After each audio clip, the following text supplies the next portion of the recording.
Good morning बेटा। अब तक हम लोग सेकेंड चैप्टर में बहुत कुछ पढ़ चुके हैं। कैपेसिटेंस से पहले यानी कि पोटेंशियल हम लोग पढ़ चुके हैं, पोटेंशियल एनर्जी, पोटेंशियल, बहुत कुछ चीज़ें सीख ली हैं। अब हम आ रहे हैं इस चैप्टर के सेकेंड पार्ट पर, which is capacitor and capacitance. शुरू करने से पहले सबसे पहले मैंने लिख रखा है कैपेसिटेंस।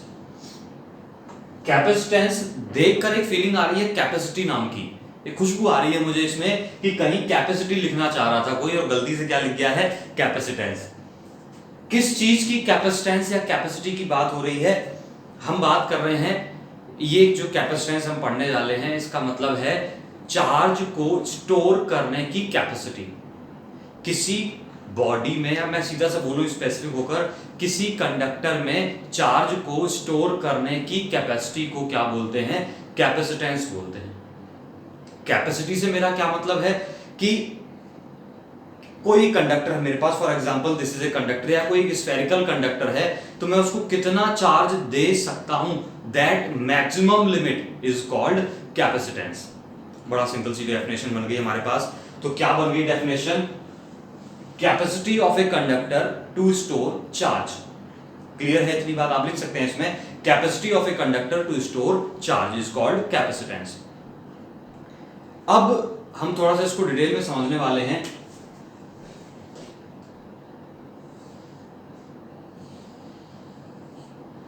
मैं आपको सिर्फ बता रहा हूं, इस बात को प्रूफ नहीं कर रहा हूं फिलहाल, जो मैं अभी बताने जा रहा हूं। कौन सी बात? ये एक स्फेरिकल कंडक्टर है। क्या है? एक स्फेरिकल कंडक्टर है जिसकी रेडियस कितनी है? r है। और इस कंडक्टर पर मैंने चार्ज दिया, ये सॉलिड है। कैसा है? सॉलिड स्फेयर है। मैंने इसको चार्ज दिया, मान लीजिए Q चार्ज है इस पर, और Q चार्ज है तो वो सारा का सारा Q चार्ज रहेगा कहां? इसकी सरफेस पर, बिकॉज कंडक्टर के अंदर चार्ज कितना होता है? 0। अब मैं आपको बता रहा हूं, सिर्फ प्रूफ आप बड़ी आसानी से कर सकते हैं, बता दूंगा कैसे कर सकते हैं। नहीं कर पाएंगे तो मुझे बताइएगा, मैं बताऊंगा। ये कंडक्टर है, इसकी वजह से किसी डिस्टेंस पर, मान लिया P पॉइंट पर, जो कितनी दूर है, इसके सेंटर से R डिस्टेंस पर है, मुझे पोटेंशियल बताना है। क्या बताना है? इस कंडक्टर की वजह से पोटेंशियल बताना है P पॉइंट पर। तो क्या होगा तरीका उसका? क्या फॉर्मूला बनेगा? पोटेंशियल इज इक्वल टू के क्यू अपॉन आर।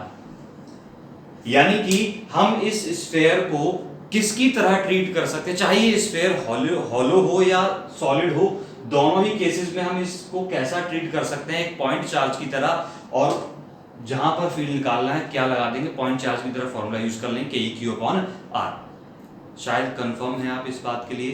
तो क्या हो गया? V इज इक्वल टू के क्यू अपॉन आर। ये आपको फॉर्मूला मैंने याद करा दिया है, इसकी हमें हो सकता है जरूरत पड़े और हो सकता नहीं, डेफिनेटली पढ़ने वाली है।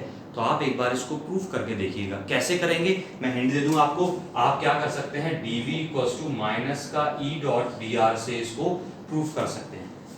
तो एक बार अटेम्प्ट करिएगा। इसके बाद आपको पता होगा इसका इंटीग्रेशन करना पड़ेगा अपन को। इंटीग्रेशन करके एक बार इसको प्रूफ करिएगा, कोशिश करिएगा एटलीस्ट। बाकी मेरा काम है अगर नहीं कर पाएंगे आप। तो मैंने क्या बोला? किसी कंडक्टर की वजह, स्फेरिकल कंडक्टर की वजह से किसी पॉइंट पर पोटेंशियल कितना होता है? K Q upon R. I hope आपने बात सुन पाई है।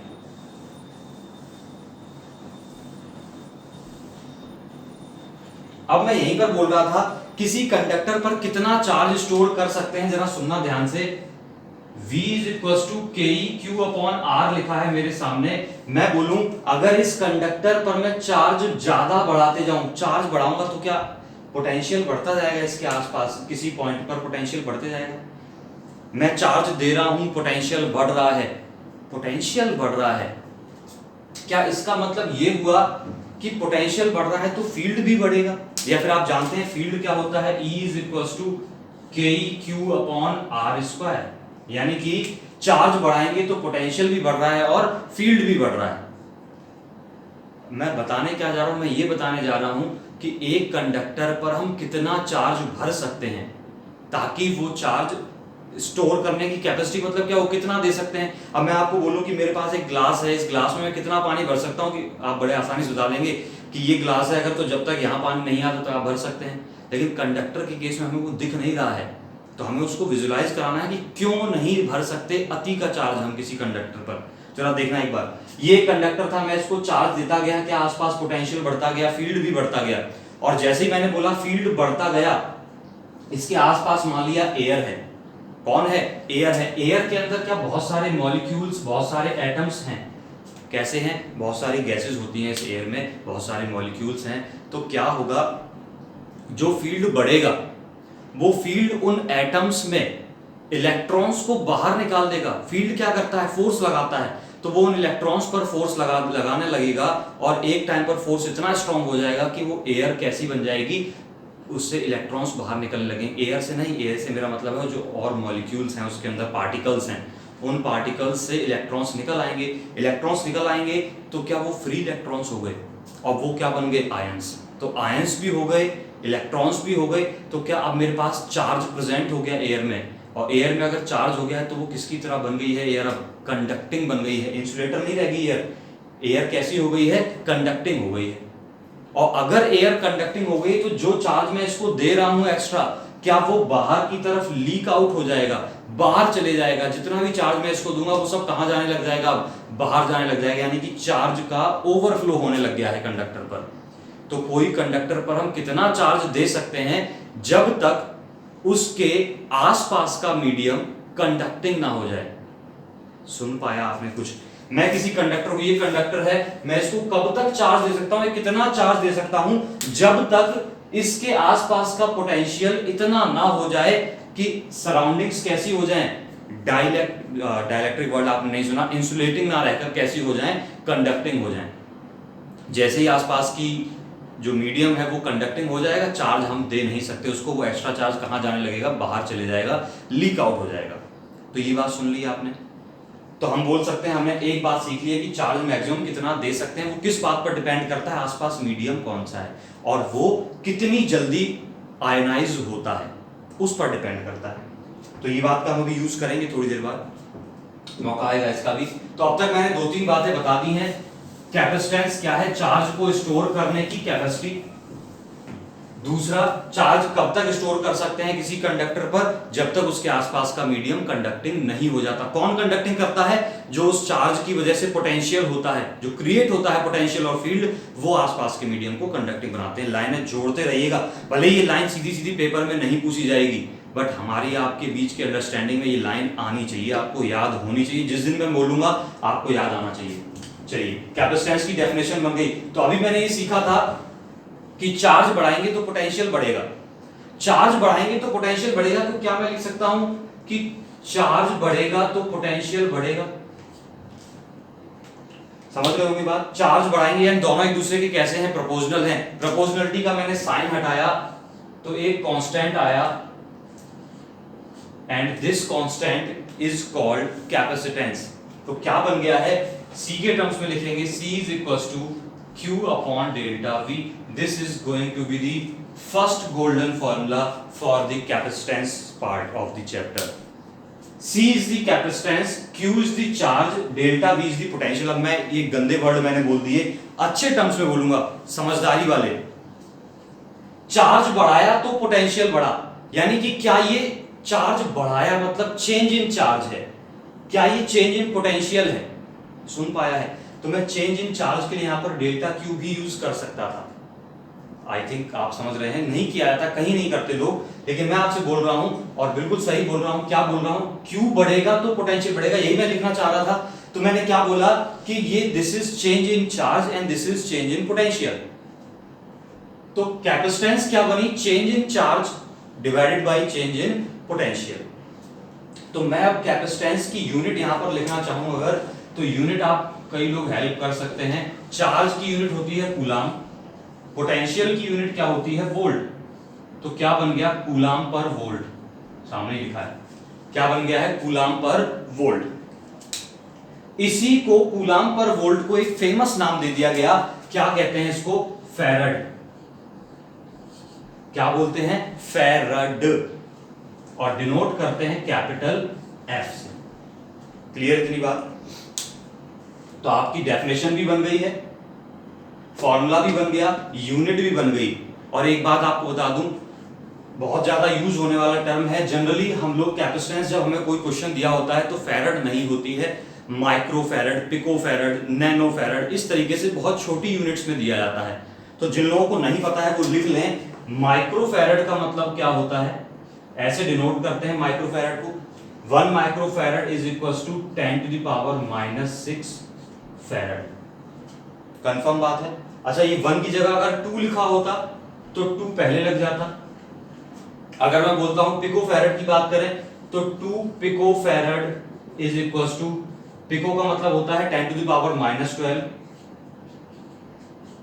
अच्छा, जिन लोगों को अभी भी ये बात नहीं पता है तो 11th का एक लेक्चर है, 11th की प्लेलिस्ट में आपको मिलेगा, जिनको SI प्रीफिक्सेस नाम से होगा वो लेक्चर शायद देख सकते हैं। लेकिन ये बहुत काम आने वाली चीज है, हमेशा याद रहनी चाहिए। तो एक बार आप ये थोड़ा सा ऐसे ही फालतू का था लिख सकते हैं। यूनिट बन गई। अब मैं एक गोल्डन डेफिनेशन बनाने जा रहा हूं, कैपेसिटेंस की एक गोल्डन डेफिनेशन बनने जा रही, बहुत ध्यान से सुनना। इसी इक्वेशन में अगर डेल्टा V को 1 ले लें, ये मैथमेटिकल डेफिनेशन है, अगर डेल्टा V की वैल्यू कितनी है, 1 वोल्ट है,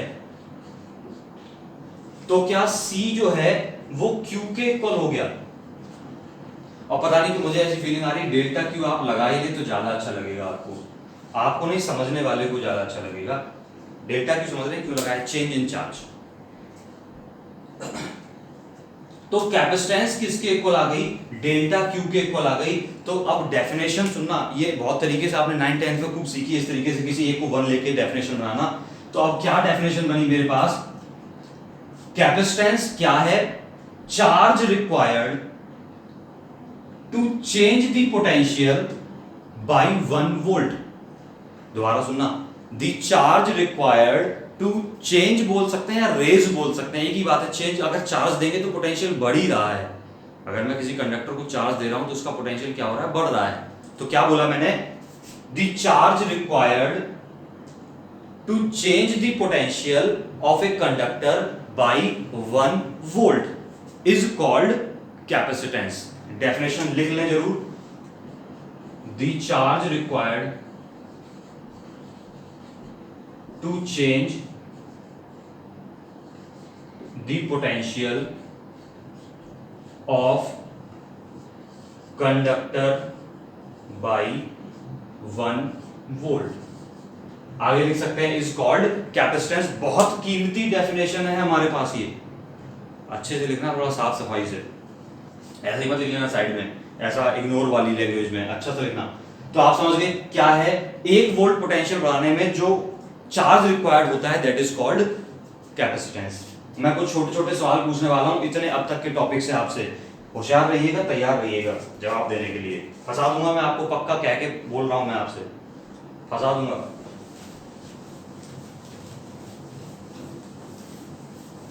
नोट तो कर ही लिए।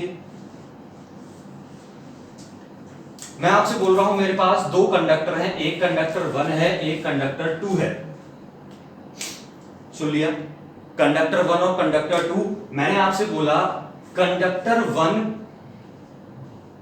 में 1 वोल्ट पोटेंशियल बढ़ाने के लिए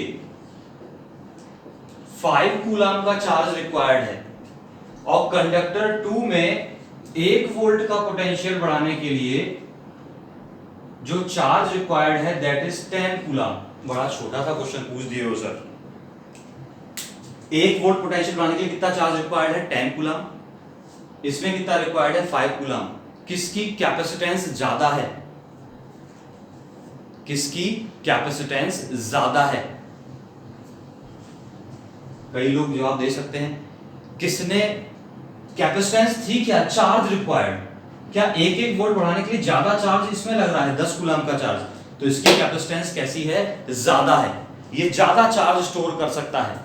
बट यहीं पर मैं आपको फिर से बोल रहा हूं कि चार्ज स्टोर करने की कैपेसिटी किस बात पर डिपेंड करती थी, याद करिएगा स्टार्टिंग में बोला था कि चार्ज कब तक स्टोर कर सकते हैं, वो डिपेंड करता है कि आसपास की सराउंडिंग कब कंडक्टिंग हो रही है, वो कब अपना इंसुलेटिंग बिहेवियर छोड़ रही है, इसी बात पर तो डिपेंड करता था। तो यानी कि इसका एग्जैक्ट आंसर इस बात पर डिपेंड करता है कि if both the conductors are in the same medium. अब हो सकता है कोई मीडियम ऐसा हो जो जल्दी से कंडक्टिंग हो जाता हो, तो वहां पर हम क्या करेंगे, चार्ज क्या होता है वो कम स्टोर कर पाए। तो बात मेरी समझना कि अगर ये बात का क्वेश्चन कब वैलिड है, जब both are placed in the same medium. इतनी बातें सुन ली आपने, तो कैपेसिटेंस क्या हो गई, इसकी ज्यादा हो गई। सुन लिया आपने इतनी बात भी।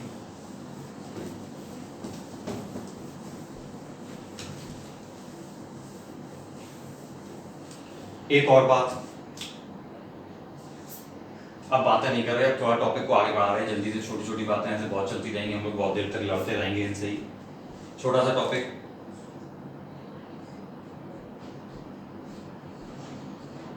Capacitance of spherical conductor.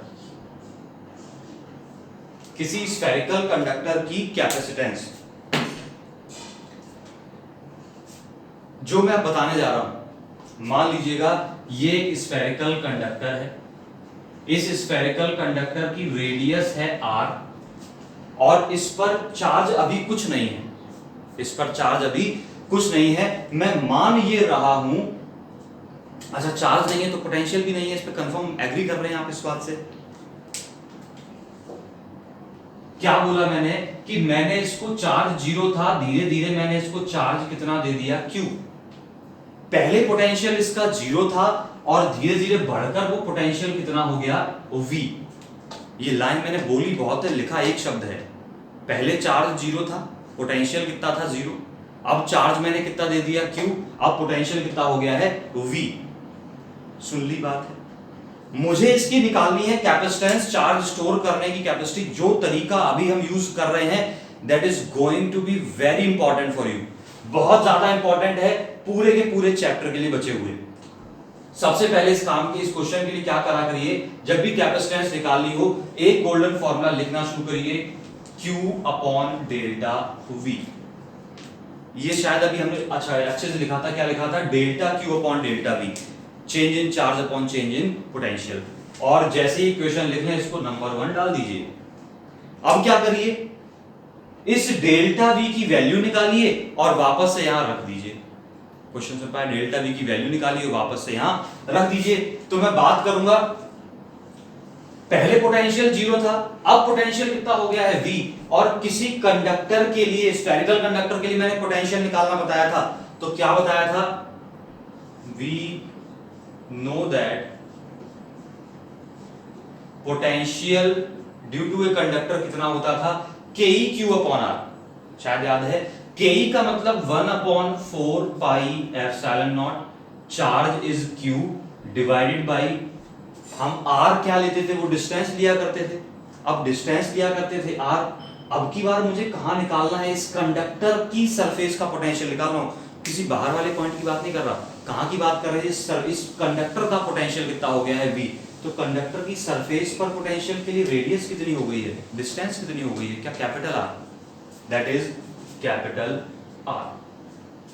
Potential निकल आया, यहां पर रख देते हैं। तो C क्या बन गया, डेल्टा Q का मतलब final minus initial, finally charge है Q, पहले कितना था, जीरो, तो Q माइनस जीरो, जीरो खत्म, divided by potential, final minus initial, final कितना है ये लिखा है, इनिशियल कितना था, जीरो। तो फिर से बात खत्म होगी, क्या बना, 1 upon 4 pi epsilon not Q divided by R। आप में से कुछ लोगों को दिख गया होगा Q से Q खत्म हो गया है और हर बार खत्म होगा जितने भी डेरिवेशन करेंगे। तो C का गोल्डन फॉर्मूला बन गया, ये दोनों टर्म ऊपर पहुंचे, क्या बना, 4 pi epsilon not R।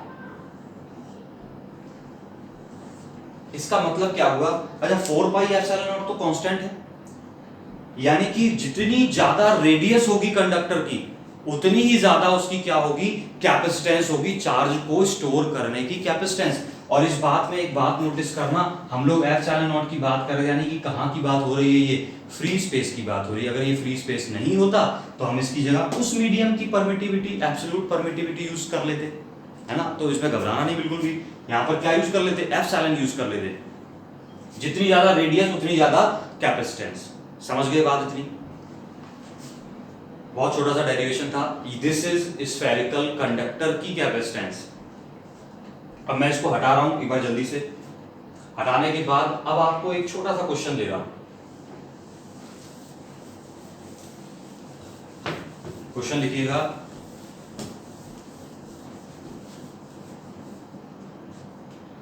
Calculate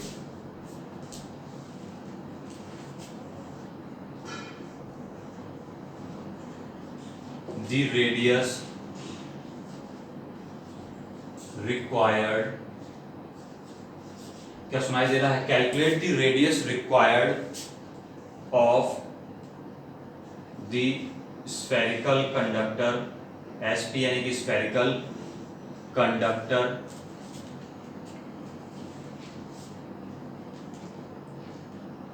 of capacitance 1 microfarad. उस कंडक्टर की या उस स्फेरिकल कंडक्टर की रेडियस बताइए जिसकी कैपेसिटेंस कितनी हो? 1 माइक्रोफैरड। सुन पाया क्वेश्चन? 1 माइक्रोफैरड कैपेसिटेंस वाले की रेडियस बतानी है। स्फेरिकल कंडक्टर है, रेडियस बतानी है आपको। स्फेरिकल कंडक्टर की कैपेसिटेंस का फॉर्मूला पता है, कितना होता है? 4 pi epsilon nought R. R is the radius. यही रेडियस फाइंड करनी है, तो ऑब्वियस सी बात है 4 पाई एप्सिलॉन नॉट इधर आने वाला है, डाउट नहीं है इसमें। तो मैंने लिख दिया R is equal to C upon 4 pi epsilon not.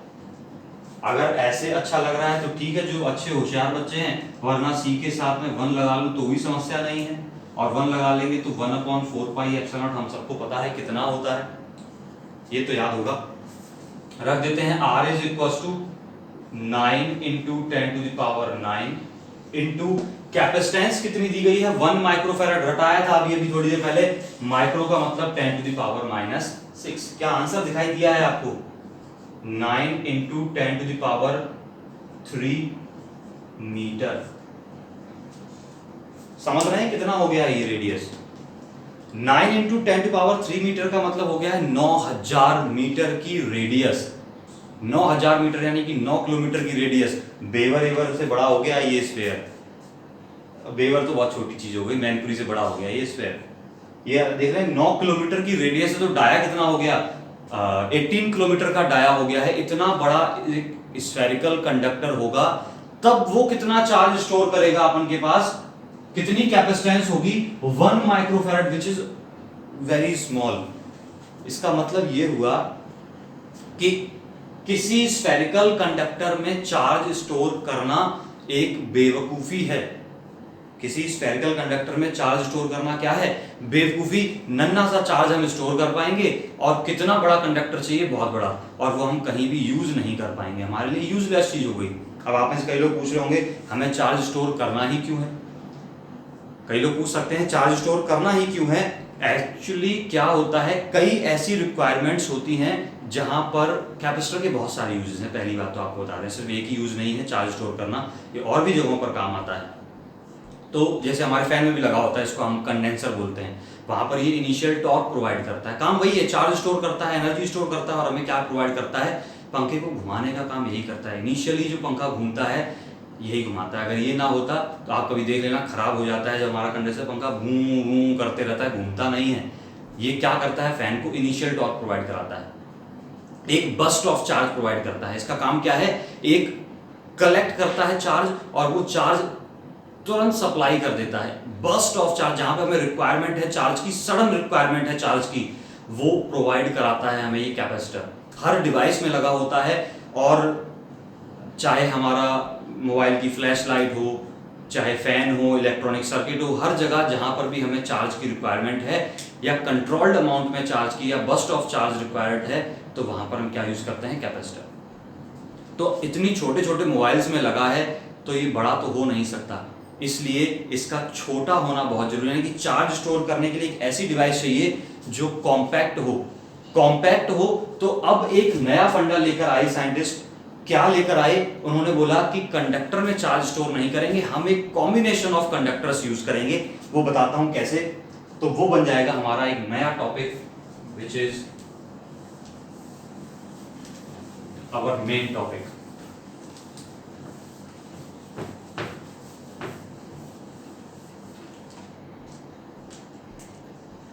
Capacitor.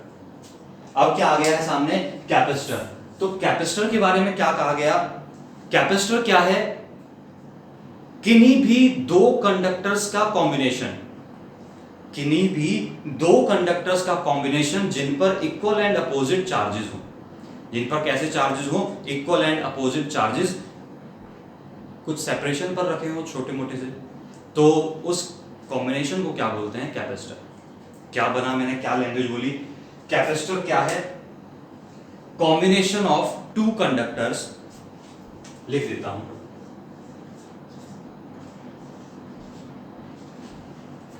आप पूरी अच्छे से लिखेंगे। It is a combination of two equal and oppositely charged conductors, combination of two equal and oppositely charged conductors is called capacitor। या फिर एक और definition बन जाती है, it is a device which is used to store charge. It is a device which is used to store charge, या फिर और अच्छे से बोल देते हैं, it is a device which is used to store energy. तीनों में से कोई एक जो आपको पसंद हो वो लिख लेना। अब यहाँ पर कुछ लोग पढ़ के इसको ऐसा फील आ रहा होगा कई लोगों को कि इसमें और डायपोल में फर्क क्या है। डायपोल में जो चार्जेस थे वो कंडक्टर पे नहीं थे, वो पॉइंट चार्जेस थे नन्हे नन्हे से। ये क्या है? ये कंडक्टर्स हैं दो, यानी कि बड़े हैं थोड़े।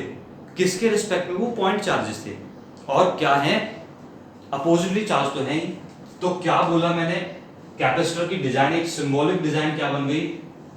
कोई एक कंडक्टर, दो conductor oppositely charge plus q and minus q and separated by a छोटी सी डिस्टेंस। छोटी सी डिस्टेंस मतलब इतनी भी नहीं है कि मॉलिक्यूलर वाली हो। क्या बन गई?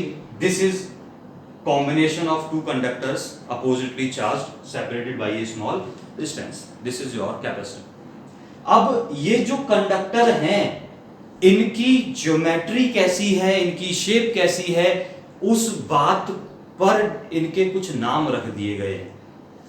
उस बात पर इनके कुछ नाम रख दिए गए हैं। तो नाम रखने की बात बोले तो तीन नाम बहुत पॉपुलर हैं, तीन तरह के कैपेसिटर बहुत पॉपुलर हैं। First is parallel plate capacitor. नाम से समझ में आ रहा है पैरेलल प्लेट कैपेसिटर क्या है कि दो कंडक्टर्स हैं, दोनों कैसे हैं? प्लेट्स की फॉर्म में या शीट्स की फॉर्म में हैं, एक और एक दो, और दोनों एक दूसरे के कैसे रखे हैं? पैरेलल। तो this is your parallel plate capacitor. I think बड़ा सिंपल सी लॉजिक थी। अब बात कर रहा था दूसरा, दिस इज स्फेरिकल कैपेसिटर। कुछ गड़बड़ हो गई है स्पेलिंग में। नंबर थर्ड सिलिंड्रिकल कैपेसिटर, अब की बार लिखूंगा ही नहीं। तीसरा क्या है? Cylindrical capacitor. तीनों नाम सुन लिए, ये मैंने बता दिया अभी अभी आपको। स्फेरिकल कैपेसिटर क्या है? दो कंसेंट्रिक, कंसेंट्रिक सुना होगा, दो कंसेंट्रिक स्फेरिकल कंडक्टर्स का कॉम्बिनेशन, एक पर पॉजिटिव एक पर नेगेटिव, दो कंसेंट्रिक स्फेरिकल कंडक्टर्स। तीसरा है सिलिंड्रिकल, दो कोएक्सियल सिलिंड्रिकल या सिलेंडर्स का कॉम्बिनेशन या सिलिंड्रिकल कंडक्टर्स का कॉम्बिनेशन। कुछ समझ पाए? कोएक्सियल का मतलब समझते हैं। यहां पर देखिए कंसेंट्रिक का मतलब एक कंडक्टर ये है, एक कंडक्टर ये है, एक पर पॉजिटिव चार्ज एक पर negative charge. This is your spherical capacitor. Cylindrical capacitor कैसा बन गया? एक सिलेंडर और इसी इसकी एक्सिस क्या हुई? ये रही इसकी एक्सिस, और इसी एक्सिस के साथ एक और सिलेंडर रखा है,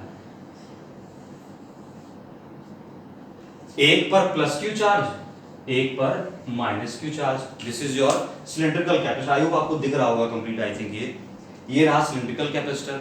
अब इन तीन में से हमारे सिलेबस में हमें ये दो पढ़ने हैं, तीसरा पढ़ना नहीं है, ये हमारे सिलेबस में है नहीं। और सबसे जरूरी बात आपको ये बता दें, जितने भी मोस्टली जो हमारे पास कैपेसिटर्स बनते हैं वो सभी सिलिंड्रिकल होते हैं नेचर में। चाहे आपका पंखे वाला देख लीजिए, वो भी ऐसा लंबा सा होता है, सिलिंड्रिकल शेप होती है। चाहे आप देख लीजिए नीले नीले से आते हैं, छोटे छोटे लगे होते हैं, ज़्यादा डिवाइसेस में देखे होंगे नीले नीले से होते हैं, देखे होंगे, वो भी सभी कैसे होते हैं, ज़्यादातर सिलिंड्रिकल होते हैं। तो ये रहा हमारे पास कैपेसिटर्स। अब हमारा टॉपिक आगे क्या बढ़ने वाला है, इन सब की कैपेसिटेंस निकालना सीखेंगे हम, फिर हम इनका कॉम्बिनेशन सीखेंगे और बहुत सी चीजें सीखेंगे। एक बात मैं आपको सिखाऊंगा, अभी तो नहीं सिखा पाऊंगा, टाइम बहुत ज्यादा हो रहा है, अगले लेक्चर में बताऊंगा प्रिंसिपल ऑफ कैपेसिटर क्या है, कैसे प्रिंसिपल ऑफ कैपेसिटर वर्क करता है। बट आपके लिए जरूरी बात, आज जितना बताया है याद रखिएगा, कल का लेक्चर समझ में तब आएगा जब आपको ये पता होगा कि कंडक्टर की चार्ज स्टोर करने की लिमिट किस बात पर डिपेंड करती है। आई होप यहाँ तक आपने सुन पाई हैं बातें, बाकी बातें अगले लेक्चर में। Till then prepare well.